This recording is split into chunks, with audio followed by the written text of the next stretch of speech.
Assalamualaikum warahmatullahi wabarakatuh. Alhamdulillahilladzi anzalal Qur'an hudan linnas wa bayyinatin wal furqan wasyifaan lil mu'minin. Asyhadu an la ilaha illallah wahdahu wa asyhadu anna Muhammadan abduhu wa rasuluh.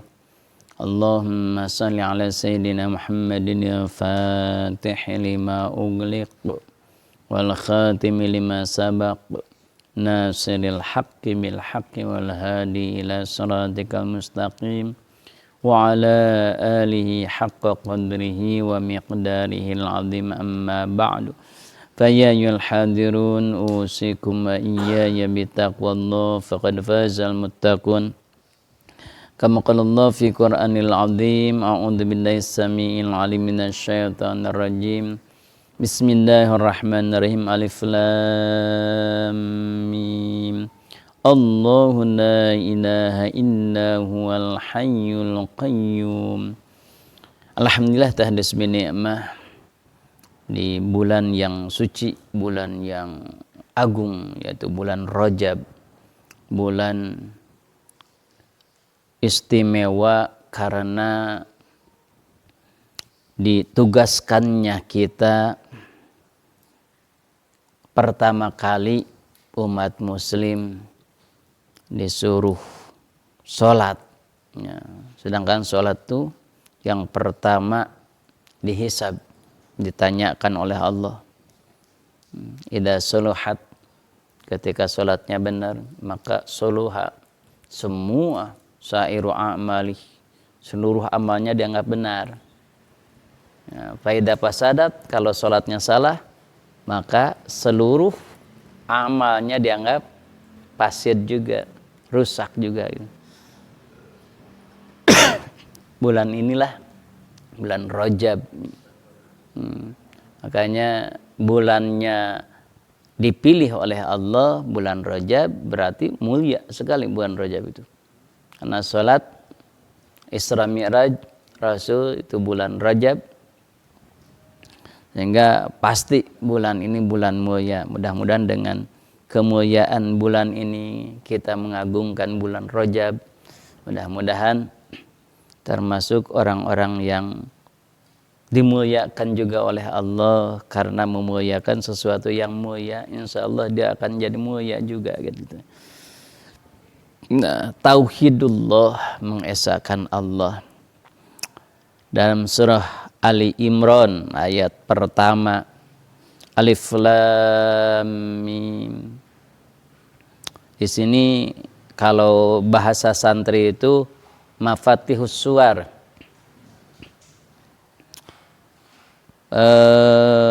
pembuka surah Alif Lam Mim itu. Nah, dalam kaidah ulumul Quran disebut ayatul mutasyabbihat. Dan dalam Al-Quran itu ada ayat mutasyabbihat, ada ayat muhkamat. Ya. Ada ayat mutasyabbihat dan ada ayat muhkamat. Kalau ayat muhkamat itu hukumnya jelas, pasti. Gitu.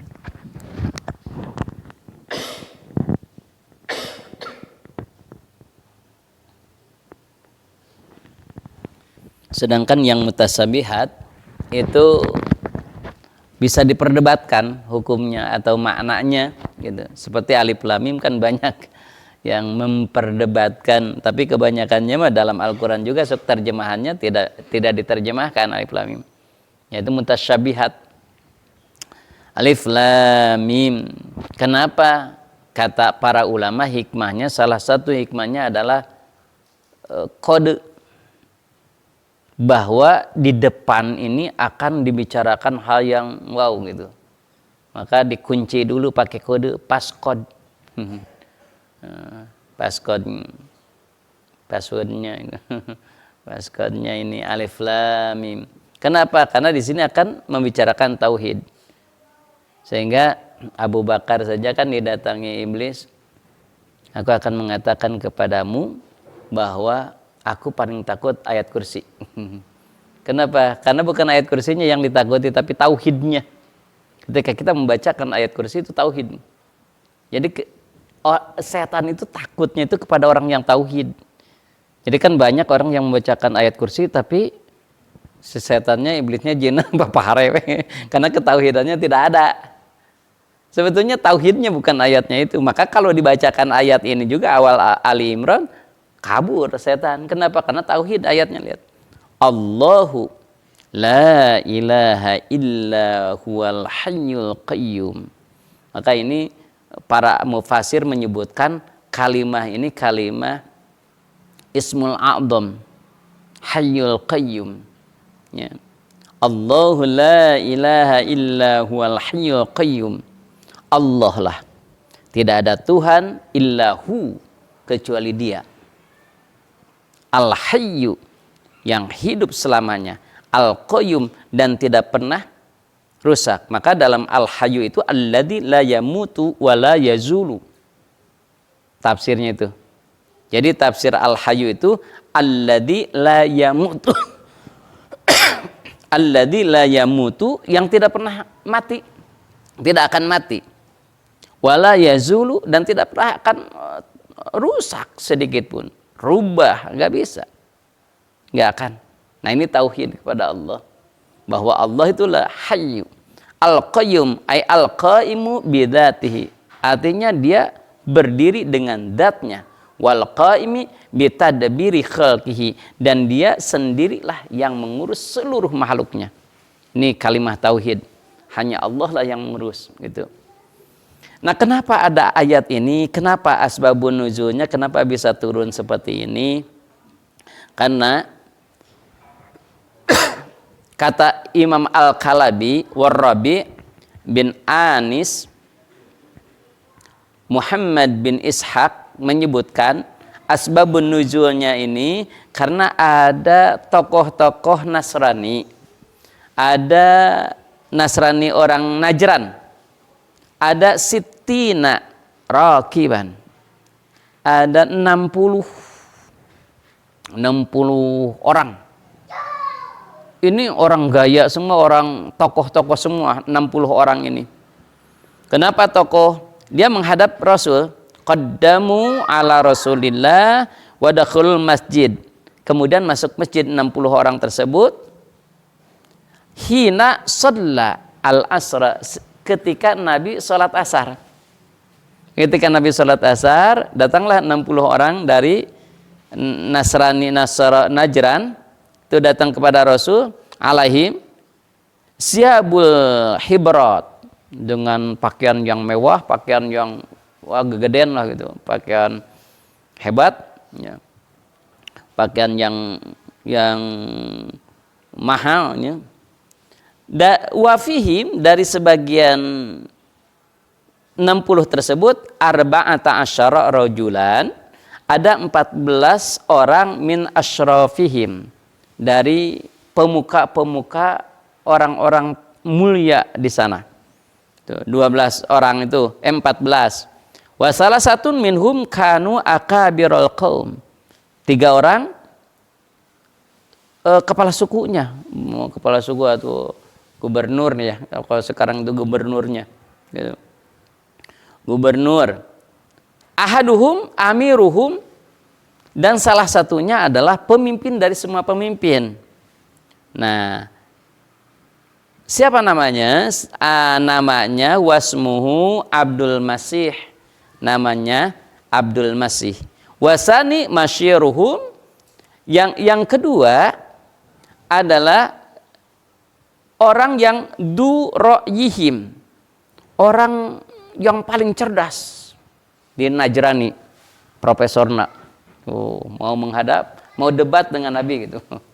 Mau berdebat dengan Nabi tentang Tuhan, tentang hakikat agama dan Tuhan gitu ya. Makanya dibawalah orang yang paling cerdas. Di sini siapa namanya? Aiham. Wasalis, dan yang ketiga khabruhum yuqalu lahu Abu Harithah. Ulamanya orang Nasrani, yaitu Abu Harisah bin Ulqamah. Maka pakallama Aiham, yang tadi Aiham itu yang cerdas itu, yang profesor, dia berkata dengan Abdul Masih kepada Nabi, dan bapak-bapak ngobrol. Kata Nabi, "Aslama. Kalau begitu kamu Islam ya? Kalau begitu kamu udah tahu tentang Islam, maka Islamlah kamu," katanya. Qala, maka mereka berkata, "Qad aslamna qablaka." Kata siapa saya tidak Islam? Saya sudah Islam sebelum kamu datang. Kata orang-orang tersebut, orang Najran. Itu, aku sudah Islam sebelum kalian Islam. Berarti mereka juga sebetulnya sudah ngaku Islam. Aku sudah Islam sebelum kamu Islam, katanya kepada Nabi teh. Gitu. Qala qad aslamna qablaka. Qala kadzabtuma. Kata Nabi, kalian bohong, dusta. Kadzabtuma. Gitu. Yamna'ukuma minal Islam. Sebetulnya kamu bohong dan kamu itu menolak Islam. Kenapa? Cirinya apa? Kata mereka, kata Nabi, salah satu asya. Ada 3 ciri kenapa kamu dikatakan bohong mengaku Islam dan kamu justru menolak Islam. Ada 3 ciri. Apa cirinya kan? 1, isbatukuma lillahi waladan. 1, kamu menganggap bahwa Tuhan memiliki anak. Itu kesalahan. Musyrik, tidak tauhid. Padahal kan Allahu la ilaha illahu, tidak ada Tuhan kecuali hanya Dia. Kalian sudah mengaku bahwa Allah memiliki anak.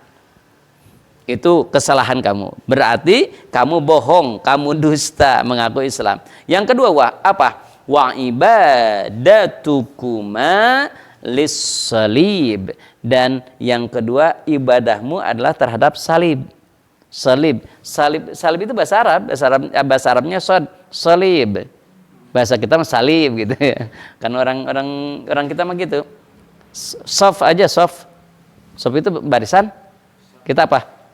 Saf gitu ya. Itu orang kita mah gitu ya. Sof itu bahasa Arab ya. Sof. Berbaris artinya. Kalau kita saf.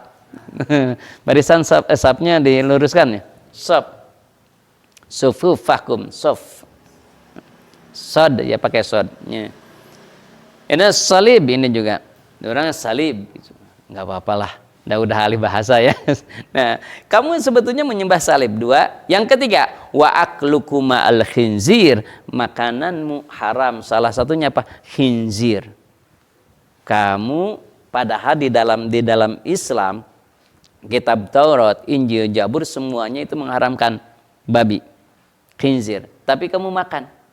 Nah, itu berarti kamu mendustakan, bohong mengaku Islam tuh. Gitu ya. Kata Nabi. Jadi cirinya mereka itu salah. Ini dari dulu debat itu orang Nasrani dengan orang Muslim sudah dari Nabi juga ya. Ketika Nabi juga sudah debat tuh. Ya, sudah debat di sana gitu. Qalu illam yakun Isa waladullah paman abuhu. Mereka bertanya. Oke. Kalau gitu. Kata mereka karena cerdas tuh. Kalau betul Nabi Isa bukan putra Allah, coba. Siapa ayahnya? Ayah Nabi Isa.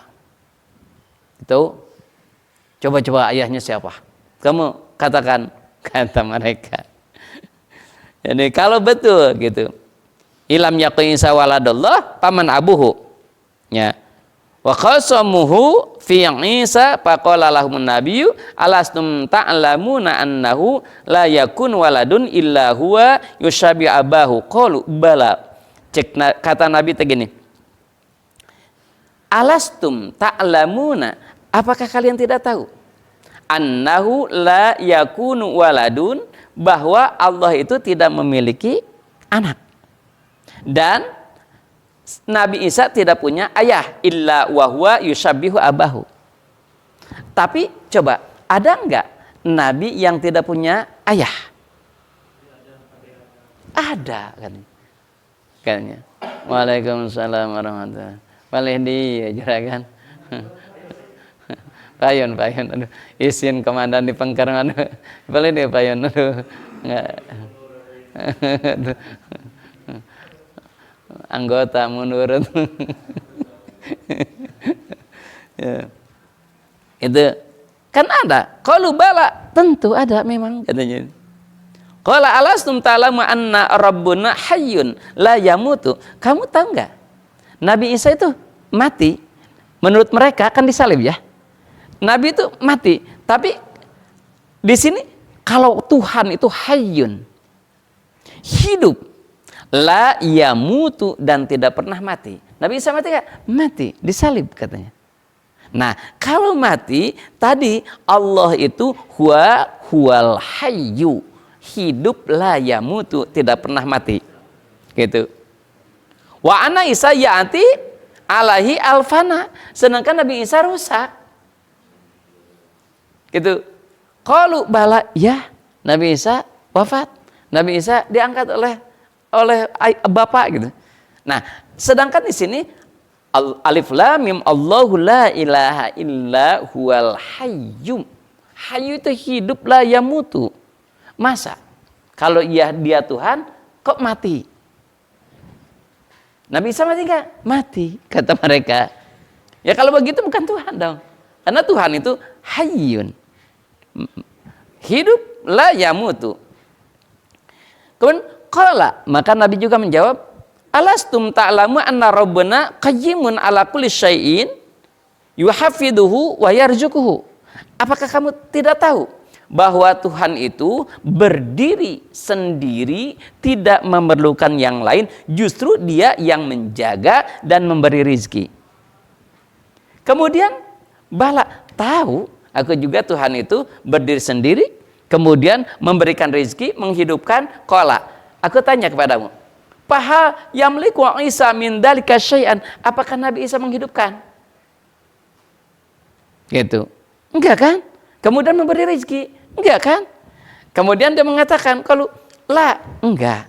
Tapi alastum ta'lamu anna Allah la yakhfa alaihi syai'un fil ardi wala fis samai, dan Allah itu di sini kan menyebutkan la yakhfa. Tidak ada yang samar bagi Allah sedikit pun. Tapi mereka mengatakan Nabi Isa pernah menghidupkan yang mati, gitu kan? Kan pernah, kata mereka gitu kepada Nabi, gitu ya. Apa jawaban Nabi? Qalu, ya, pernah itu. Bala, qala, fahal yamliku Isa min dalika syai'an, qalu la, qala alastum ta'lamu anna Allah la yakhfa alaihi syai'un fil sawarihi Isa fir rahmi kaifa yasha. Apakah kamu tahu bahwa Allah itu mampu dan berkuasa membentuk apapun yang ada di rahim seorang ibu, mau laki-laki, mau perempuan, mau tinggi, mau pendek, mau bagus, mau cantik, mau tampan, mau jelek, itu Allah, Tuhan mampu nggak? Mampu. Nabi Isa mampu nggak membuat manusia atau menciptakan? Lah, katanya tidak. Ini dialognya. Pertanyaan satu, Nabi yang terus memberikan tauhid, ya, tauhid kepada mereka. Nabi Isa tidak, gitu. Qalu la, qala fa inna rabbuna, seorang Isa, justru Allah lah yang membentuk, menjadikan Nabi Isa. Qala alastu ta'lamu anna rabbuna la ya'kulu ta'am. Kamu tahu enggak bahwa Tuhan itu tidak pernah makan, wala yashrabu, dan tidak minum, asyarab, terhadap minuman, wala yuhaddisul hadas, dan tidak bicara seperti kita. Qalu bala, tentu Tuhan itu tidak makan, tidak minum, dan tidak bicara seperti kita enggak, gitu. Nah, qala fa ya'lamu Isa, terus gimana kalau Isa? Isa makan dong. Isa minum enggak? Minum. Bicara sama kita? Bicara. Masa Tuhan gitu? Beda dong, gitu. Ini tauhidnya memang ditekankan oleh Rasul, bahwa perbedaannya sangat-sangat mencolok antara Tuhan dengan Nabi Isa. Maka Nabi Isa tidak mungkin bisa dijadikan atau disebut Tuhan, gitu ya. Tidak, gitu, tidak makan, gitu. Alastu ta'lamu anna Isa tidak pernah makan, gitu. Sedangkan Nabi Isa, Alastu ta'lamu anna Isa hamalatu ummuhu. Nabi Isa dihamilkan oleh ibunya, Siti Maryam. Kemudian kama tahmalul mar'ah, seperti hamil biasa aja, wanita biasa hamil. Summa wada'athu, setelah melahirkan kemudian Nabi Isa minum ASI ibunya. Biasa seperti manusia. Apakah sama dengan Tuhan? Enggak dong, gitu ya. Kama tasnaul mar'a summa aghada kama yaghdu, kemudian ketika dia beranjak besar, sobi, dia makan. Pagi-pagi, sore-sore makan seperti biasa manusia. Maka tidak layak dijadikan Tuhan, gitu. Wa kama yakunu hadza ja'amtum, seperti apa yang kalian perkirakan, pasakatu, maka diamlah semuanya. Kemudian fa'anzalallahu ta'ala, kemudian Allah menurunkan lagi ayat berikutnya, yaitu nazzala 'alaikal kitab. Allah menurunkan kepadamu Alkitab. Yang dimaksud Alkitab itu Al-Quran. Bil haqqi, dengan benar. Hak itu apa? Yaitu bil adli. Adil. Adil dalam apa? Fi ahkami, dalam hukum-hukumnya. Al-Quran itu adil. Tidak ada yang dibedakan dalam Al-Quran itu. Mana yang kaya, mana yang miskin, beda dengan mereka. Mereka itu kalau orang yang kaya, orang pejabat-pejabat berbuat salah, tidak akan dihukum. Tapi kalau orang-orang yang miskin, orang-orang yang biasa, dihukum. Makanya tidak adil. Tidak bil haqqi, ta Al-Quran bil haqq. Yaitu adil. Dalam apa? Dalam hukumnya. Au bisidqi, dan benar. Dalam apa? Fi akhbarih, dalam khabarnya. Khabar itu dari khabar. Khabar itu bahasa Arab. Khabar, bahasa kita itu kabar gitu. Surat kabar gitu. Kabar itu bahasa Arab, bahasa Arabnya itu khabar ya. Akhbar itu jamak taksirnya ya, kalau khabar itu mufradnya ya, khabar. Benar dalam kabarnya. Silakan kabar yang sudah lampau, yang sebelum kita, atau yang sedang, dan akan pasti akan benar. Itu bil haq namanya. Begitu pula wa fi wa'dihi, janjinya, wa wa'idihi, ancamannya pasti benar. Wabil hujaji, termasuk dalam hujahnya, ya, muhaqqiqati, pasti itu hak benar dari Allah. Musaddiqan, Quran itu membenarkan, tidak pernah menyalahkan. Injil, Taurat, Zabur tidak pernah salah. Tidak pernah menyalahkan, wah Injil salah, wah Zabur salah, Taurat salah, enggak pernah. Musaddiqal lima baina yadai, membenarkan terhadap apa yang dipegang oleh tangan-tangan mereka. Kitab-kitab yang dipegang oleh tangan mereka dibenarkan, ya. Kemudian Allah juga menurunkan wa anzalat taurata, Allah menurunkan Taurat. Ayat jumlatan ala Musa bin Imran, terhadap Musa bin Imran, wal Injil, dan Injil. Coba filosofisnya apa? Kalau Al-Quran tadi nazzala, ya, sama nazzala kata dasarnya. Sekarang kalau dalam Al-Quran itu pakai tasdid, nazzala. Asalnya nggak pakai tasdid, nazzala, ya, turun. Kalau nazzala, menurunkan. Kalau anzala, menurunkan juga. Nah ini fi'ilnya fi'il muta'adi. Ya, jadi fi'il muta'adi. Nazzala, menurunkan, anzala, menurunkan. Kenapa dalam Taurat sama Injil disebut anjala, tapi Al-Quran nazzala? Kenapa tuh? Apa itu filosofisnya? Apa itu hikmahnya? Nah itulah wa ma yantiku anil hawa. Nabi itu tidak akan bicara sesuatu dengan hawa nafsu, tapi dengan ilmu dari wahyu, ya. Jadi kita pun harus gitu, bicara itu jangan kumaha karep gitu ya. Nah, tapi harus dengan ilmu, ya. Nah, apa bedanya? Kalau nazzala itu turunnya sering. Nazzala itu turunnya sering. Menurunkan tapi sering. Kalau anzala turunnya sekali. atau jarang? Artinya apa? Taurat, Injil, Zabur diturunkan secara sekaligus. Makanya diturunkan di katanya lafadznya dengan anzala. Kalau Al-Qur'an nazzala. Kenapa? Karena bertahap terus. Sampai 22 tahun lebih kan? Sampai 23 lah gitu. 22 tahun lebih. Tuh. Itu terus berangsur. Maka disebut nazzala. Sering menurunkan. Karena tidak disekaliguskan. Nah, ini yang dijadikan senjata oleh orang-orang Yahudi waktu dulu. Kalau kamu punya kitab, coba mana kitabnya, bukunya gitu. Ke Nabi. Kitabnya mana? Kalau kamu mengaku Nabi, mana kitabnya? Karena kan nggak diturunkan sekaligus. Beda dengan dulu, ini kitabnya kan jelas. Nah, itu dijadikan, mereka tahu bahwa Al-Quran itu tidak akan diturunkan secara sekaligus. Sudah disebutkan dalam kitab mereka. Jadi kalau misalkan sudah disebutkan kata Allah, nanti Al-Quran itu diturunkannya secara berangsur-angsur, kemudian dikaliguskan, justru mereka juga akan menyerang. Di dalam kitab kami itu tidak sekaligus, bohong berarti ya bisa jadi itu. Pintar mereka ya. Nah, diturunkan musaddiqal lima baina yadai.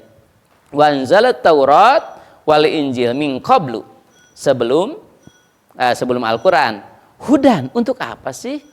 Injil, Taurat, Zabur, Al-Quran, untuk apa? Semuanya juga sebetulnya hudan, untuk petunjuk. Bagi siapa? Linnas, bagi manusia.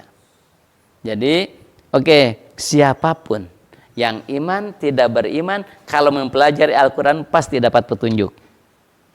Orang-orang muslim mempelajari Al-Quran untuk kepentingan dunia pasti akan mendapatkan petunjuk dengan caranya. Orang muslim pasti dapat petunjuk sama. Karena di sini tidak lil mu'minin, tapi linnas. Redaksinya terhadap manusia gitu. Wa anzalal furqan, dan Allah juga menurunkan Furqan. Furqan ini ada beberapa tafsir ya. Ada yang menyebutkan Furqan yang dimaksud di sini Al-Qur'an. Oh, ada Furqan. Ada satu di sini. Ada pendapat Furqan. Furqan itu ada yang berpendapat bahwa Al-Furqan itu Al-Qur'an. Tapi itu lemah pendapatnya. Kenapa? Karena tadi sudah ada nazzala alaikal kitab, yang disebut Alkitab itu tadi Al-Quran. Kenapa diturunkan lagi Al-Furqan? Maka sebagian ulama menyebutkan bahwa Al-Furqan ini yaitu kitab Zabur. Gitu. Aku juga turunkan Al-Furqan yaitu kitab Zabur. Kenapa Zabur? Karena Zabur itu ini nasihat-nasihat dengan baik buruk sama, yaitu memisahkan antara hak dan batil. Tetapi kalau Imam Fakhrur Razi itu mengatakan Al-Furqan itu mukjizat. Aku turunkan Al-Quran dan aku turunkan juga mukjizat kepada Nabi. Al-Furqan itu maknanya. Beda paham sebagian ulama ya. Innal ladzina kafaru, sesungguhnya orang-orang yang ingkar terhadap apa? Bi ayatillah, terhadap ayat-ayat Allah, yaitu Al-Quran atau yang lainnya seperti Bani Najir tadi ya, lahum adzabun syadid, maka dia akan mendapatkan siksa yang pedih. Wallahu azizun dzuntiqam, dan Allah memiliki kekuatan ghalibu la yaghlibu, dia bisa menguasai dan tidak bisa dikuasai oleh siapapun. Dzuntiqam, yang memiliki siksa yang sangat keras. Nah, kemudian tadi dijawab lagi ayat berikutnya, innallah, sesungguhnya Allah la yakhfa, tidak ada samar sedikit pun alaihi kepadanya syai'un, apapun fil ardi wala fis samai, termasuk nanti di langit, wa alladzi yusawwirukum fil arham kaifa yasha, dan Allah membentuk apapun yang ada di rahim terserah Allah. Artinya terserah Allah itu qasiran, mau pendek, tawilan, mau panjang, hasanan, mau ganteng, mau cantik, au qabihan, mau jelek, terserah Allah. Dzakaron mau laki-laki, au unsa mau perempuan, sa'idan mau bahagia, au syaqiyan atau mau celaka, itu terserah Allah. Allah yang Maha Kuasa dan Allah. Nah, coba bayangkan kata Nabi, Pak Inna Isa. Coba Nabi Isa. Nabi Isa tahu nggak sesuatu yang samar? Tahu nggak? Kan nggak tahu. Karena yukhbiru alal guyubi. Coba anil guyub. Coba Nabi Isa apa yang dikatakannya? Dia mengatakan pernah. Nabi Isa mengatakan dia tahu tentang yang gaib gitu. Apa? Anta akata fi darika kata kamu makan ini ya tadi ya di rumah ya, dan sebagiannya gitu disimpan lagi ya. Iya kan? Ya. Tuh kan tahu Nabi Isa juga katanya. Bukan Allah saja kan? Pernah itu waktu itu pernah tuh. Kemudian Nabi Isa juga mengatakan wasonata fi darika, dan kamu melakukan ini di rumah tadi kan? Ya, betul sekali. Oh, berarti Nabi Isa juga tahu gitu. Wa kana yuhyi wa mauta, dan mereka dan Nabi Isa juga pernah menghidupkan orang yang mati. Bahkan wa yubriul akmah, pernah menyembuhkan orang yang matanya tidak melihat, disembuhkan lagi jadi melihat lagi. Wal abras, yang pernah penyakit kulit yang baros penyakit kusta ya gitu, wah sulit disembuhkan, dia diusap bisa. Bahkan wa yakhluqu minatin, dan dia membuat burung kahayatil thair dari tanah. Fayangfuhu, kemudian Nabi Isa meniupnya gitu, kemudian payakunu thairan, maka jadi burung beneran. Tuh, maka dia Tuhan tuh kata mereka. Ya karena cerdas, mereka cerdas gitu ya. Suma innahu ta'ala istadalla ala butlani qaulihim. Nah, kemudian Allah membatalkan pernyataan-pernyataan mereka itu dengan beberapa ayat. Ya. Satu dari menganggap bahwa ilahiyat yang Isa wa fi taslisi biqaulihi al-hayyu al-qayyum. Satu dengan al-hayyu al-qayyum, bahwa Tuhan itu al-hayyu yang hidup dan tidak pernah mati. Nabi Isa hidup, ya. Mati gak? Mati, ya. Menurut mereka disalib kan? Mati, maka tidak. Berarti kemudian al-qayyum. Al-qayyum itu berdiri sendiri, tidak memerlukan yang lain. Nabi Isa makan, memerlukan yang lain. Buktinya apa? Dikejar-kejar dan disalib. Berarti dia tidak berkuasa. Jadi intinya kenapa orang Nasrani itu menganggap Nabi Isa itu Tuhan, ada dua perkara sebetulnya. Satu, dia mengetahui hal-hal yang gaib yang tadi disebutkan. Ya, kamu makan ini, makan ini. Yang kedua apa? Kudrat, kuasa. Yang tadi disebutkan juga, bikin burung, bisa menghidupkan, bisa menyembuhkan. Nah, itu inti mereka menganggap bahwa Nabi Isa itu Tuhan. Nah, makanya dijawab oleh Allah satu dengan Al-Hayyu Al-Qayyum. Hidupnya tidak pernah mati, sedangkan Nabi Isa mati. Gitu. Al-Qayyum tidak memerlukan yang lain, tapi Nabi Isa memerlukan yang lain. Makan, minum, dan seterusnya. Nah, itu jawabannya. Wa makna la yajamu min kaunihi aliman bi ba'dil magibat, tetapi sebetulnya Nabi Isa itu kan taunya cuma itu aja kan? Tidak seperti Allah kan semuanya tahu, tapi Nabi Isa hanya itu.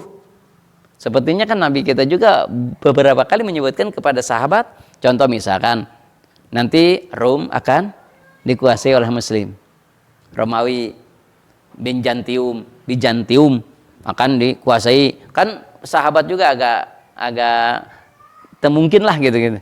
Tapi ternyata terjadi banyak.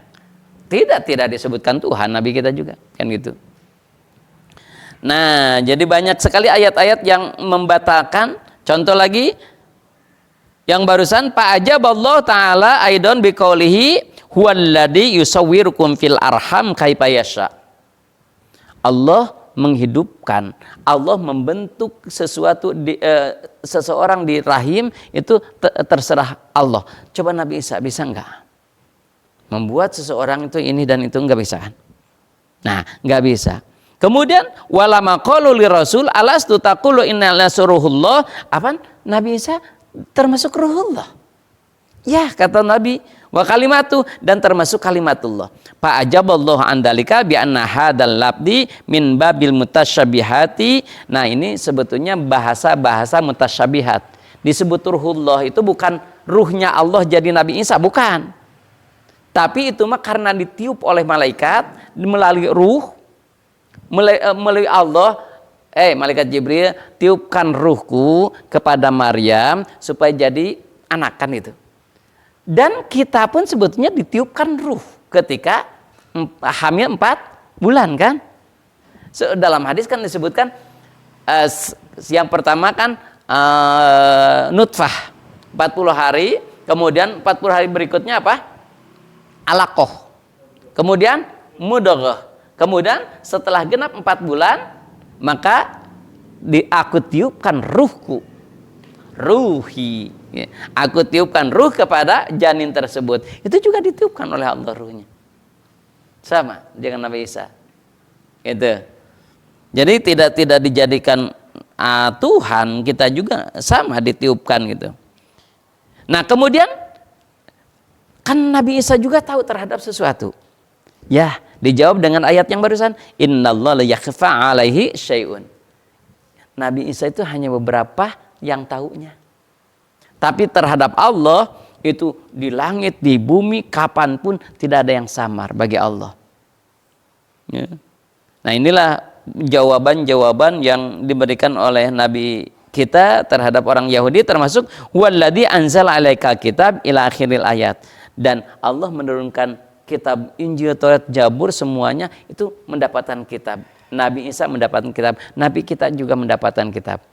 Masa Tuhan itu harus dikasih kitab? Masa Tuhan itu harus dikasih ilmu dulu gitu ya.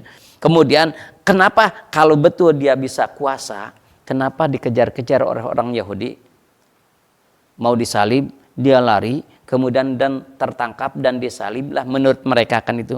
Kalau dia kuasa, kenapa? Kalau dia bisa mematikan, ya kalau kuasa dia akan bisa mematikan. Tapi enggak. Dan dia bisa menghidupkan sendiri dan bisa mematikan sendiri. Kalau dia kuasa gitu. Karena ini tidak.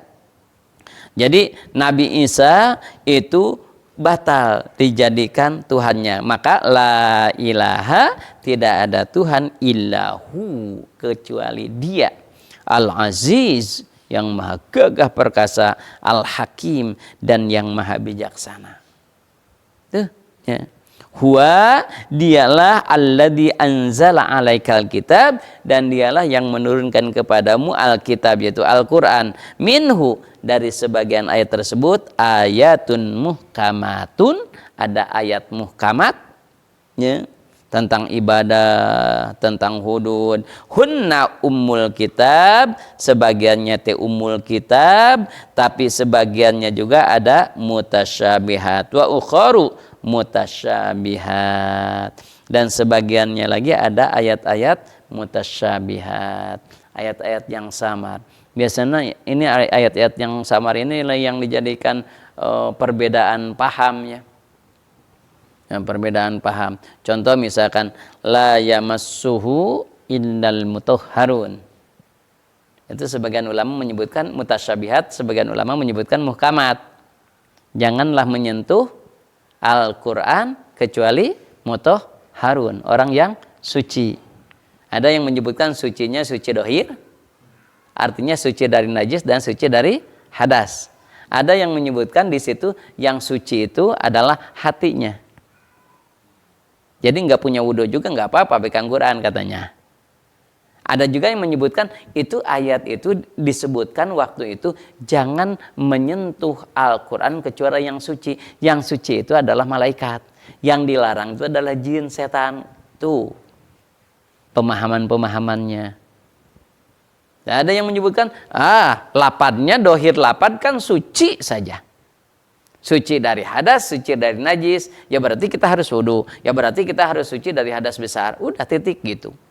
Ada yang menyebutkan itu. Mana kita ambil? Silahkan, terserah kita mana yang kita yakini. Nah, maka ma yuribuk ila ma la yuribuk. Tinggalkan sesuatu yang kamu ragu, ambil yang yakin. Nah, ada yang menyebutkan katanya di situ nah itu mutasyabihat. Sebagian menyebutkan itu mah muhkamat tetap. Kan di nalapadnya kan tidak boleh memegang Al-Quran kecuali orang yang suci. Nah, kenapa mereka itu menyebutkan itu orang disebut orang suci, yang dimaksud di situ adalah malaikat. Kenapa? Karena kitab dulu waktu zaman Nabi kan tidak seperti ini. Tidak ada Quran seperti ini kan waktu zaman Nabi. Ini Quran yang sudah dibukukan gini kan bid'ah. Zaman Nabi kan nggak ada kan? Bid'ah. Quran gini kan apalagi di HP kan nggak ada waktu zaman Nabi di HP Quran. Quran itu adanya di pakai kertas itu kan zaman Khalifah Utsman bin Affan. Waktu zaman Abu Bakar ditulisnya itu kan terserah para sahabat. Ada nulis di pelapah kurma, ada nulis di kulit, ada di mana, itu tersebar, enggak menyatu seperti gini, disatukan dari Al-Fatihah sampai An-Nas, enggak gitu. Hanya Nabi kalau membaca itu gitu urutannya seperti Al-Quran sekarang. Ya. Jadi kalau hitung-hitungan bid'ah, Abu Bakar saja enggak mau mengumpulkan, bukan membukukan, mengumpulkan semua ayat yang ada di sahabat di satu aja, misalkan Al-Fatihah satu, kan banyak yang punya Al-Fatihah teh satu ambil, Al-Baqarah ayat 1 sampai berapa sampai terakhir juga dikumpulkan, ada Ali Imran, ada An-Nisa, semuanya sampai An-Nas ada, dikumpulkan saja. Abu Bakar tadinya kan nggak mau. Kenapa? Karena Nabi tidak menyuruh dan Nabi tidak mencontohkan. Kata Abu Bakar, bid'ah. Kata Umar, iya bid'ah, aku juga tahu. Tapi gimana umat kita selanjutnya? Kalau kita tidak kumpulkan, ini orang-orang yang hafal Al-Quran, yang tahfidz pada meninggal. Kalau tidak ada gimana? Apalagi nanti ke depan. Orang-orang itu sulit untuk menghafal Al-Quran. Karena sudah tergiur dengan dunia. Boro-boro kan gitu, yang ngapalkeun Quran. Pokoknya enggak, jarang gitu. Gimana coba kalau tidak dibukukan, kalau tidak dikumpulkan, tidak ada panduan. Sampai kan berdebat Abu Bakar sama Umar. Kan sahabat yang lain juga ada yang pro ke Abu Bakar, ada pro ke Umar, sama dulu juga berdebat. Lama tuh perdebatan. Jangankan itu, jangankan Al-Quran. Nabi saja mau dikuburkan itu perdebatannya sengit tuh. Sebagian dalam sejarah itu tiga bulan. Sebagian lagi sebulan menyebutkan Nabi belum dikuburkan. Kenapa? Karena ingin disaksi oleh para sahabat yang lain, ingin disaksi oleh Nabi siapa pengganti Nabi, khalifah. Perdebatan jadi khalifah pertama tuh, rame tuh. Nah, supaya nabinya melihat gitu, jasadnya padahal kan udah wafat ya. Itu lama itu. Sebagian sejarah, coba lihat Islam, sebagian sejarah itu 3 bulanan lah. Perdebatan ingin jadi khalifah dan akhirnya jadi Abu Bakar. Setelah masuknya itu baru dikuburkan Nabi itu. Ya kan Nabi kan beda dengan kita ya. 2 bulan 3 bulan wangi tetap biasa seperti gini, seperti orang yang tidur. Kalau kita mesti 10 bulan nggak sebawa nawan barunya. Nah, gitu ya. Sehari 2 hari kayak 1000, Nabi mah enggak gitu. Nah, ya. Dan Abu Bakar ketika disepakati Umar menjadi khalifah, Abu Bakar selama 2 atau 3 bulan juga tidak pernah menandatangani, tidak pernah menyepakati Umar sebagai khalifah. Umar enggak mau. Kenapa? Karena Umar tahu Abu Bakar itu orang lemah. Abu Bakar orang hatinya itu orang lembut, nggak bisa tegas. Sedangkan sekarang pasti gejolaknya, politiknya wah hebat. Ini bahaya kalau Abu Bakar jadi pemimpin, wah kacau. Oh sekarang kan sedang gejolak song hebat, yang memimpin orang yang lemah lembut, orang yang baik. Nah naon kita tanda tangan we. Rek naon kita tanda tangan we kan gitu baru nanya nama kan gitu. Akan sulit pasti. Makanya Umar itu berpikir kayak aduh Abu Bakar tuh kasihan nanti wah tekanan politik pasti hebat. Makanya kebetulan Allah juga ya tahu lah Allah ya. Umar hanya 2 tahun kan gak lama gitu. Wafat beliau diganti dengan Umar yang gagah kan gitu. Bukan ingin Umar bukan ingin, tetapi situasi seperti itu pasti karena benih-benih yang mengaku Nabi waktu zaman Nabi saja sudah ada. Musailamah Al-Kadzab ada 4 apa 5 gitu waktu itu yang mengaku Nabi, apalagi setelah wafat Nabi yang mengaku Nabi itu orang Muslim. Abu Bakar kan orangnya lemah, bukan lemah, orang lembut gitu ya, orang lembut gitu. Ini agak sulit gitu ya, agak sulit gitu untuk menerima. Kayaknya agak lama Umar menerima Abu Bakar sebagai khalifah. Bukan karena tidak percaya kesolehannya gitu. Kayak wakil presiden sekarang. Apa tuh gimana tuh? Gimana tuh politiknya gimana tuh?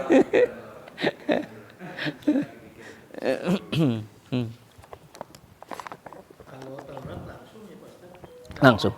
Ya, bentuk suhuf lembaran-lembaran. Waktu itu disebutnya itu suhuf itu ya namanya suhuf itu lembaran-lembaran waktu zaman tergantung zamannya sih. Waktu zaman itu seperti dulu itu kan ada seperti kayu papan seperti diikat-ikat gitu ya, seperti apa? Seperti gitu. Nah, susun gitu. Jadi suhuf seperti itu. Dan belum ada kertas kan waktu itu. Belum ada. Waktu yang disebut suhuf di situ disebut satu jumlah bukan seperti ini, tapi memang sudah semuanya dari A sampai Z sudah blek gitu sekalikan gitu. Ya, suhuf. Ya, mashaf itu suhuf, mashaf itu kan jama taksirnya. Suhuf mashaf. Gitu. Ya. Mashaf. Ya. Ini juga suka disebut mushaf ya, kumpulan lembaran-lembaran gitu. Apa ya. Itu ketauhidan. Jadi intinya kita ini tauhidnya ya hayyu ya qayyum. Allahu la ilaha illa huwal hayyul qayyum. Nah itu setan itu takutnya bukan dengan ayat kursinya, bukan dengan apanya, tapi dengan tauhidnya kita. Setan itu nggak mau gitu. Pada orang-orang yang tauhid itu malu gitu. Ya kan sekarang apa ayat kursi, bukan ayat kursinya sebetulnya. Silakan ayat apa aja seperti ini ayat dibacakan, itu yang penting tauhidnya kita. Jadi setan itu jin tuh nggak mau dekat-dekat gitu. Ke tauhidannya. Kenapa? Mesti jurig. Sebetulnya tauhidnya yang mesti jurig nama gitu ya, bukan ayat kursinya ya. Tauhidnya di sini ya. Allahumma bisawab. Udah cukup lah. Sabar ayat tuh, genap ayat 7 ayat. 7 ayat Ali Imran. Subhanakallahumma wa bihamdika asyhadu an la ilaha illa anta